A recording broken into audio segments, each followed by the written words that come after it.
Well, there's murder and then there's revolution against the United States government. And tonight, 3 North Georgia men are in jail accused of plotting both of those. Police and the FBI telling us the men are just part of a white nationalist group that has members in several states, including here in Georgia. It's a group the FBI is now trying to stop. John Sherrick is on the story for us tonight.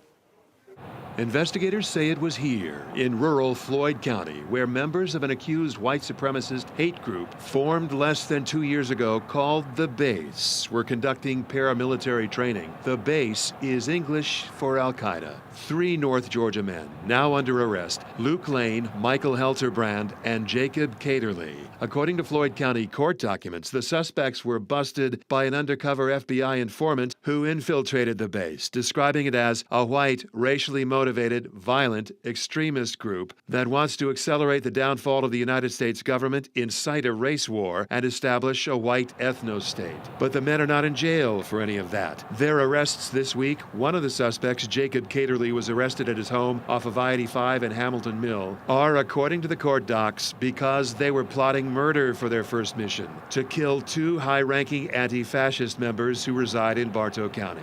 And in Maryland, federal agents arrested 3 other members of the base on firearms and other charges. Investigators say those men were planning to go to a rally in Richmond, Virginia on Monday to protest tougher gun laws. Virginia Governor Ralph Northam concerned that militia groups are planning to cause violence at the rally, so he imposed a state of emergency this weekend. We have received credible intelligence from our law enforcement agencies that there are groups with malicious plans for the rally that is planned.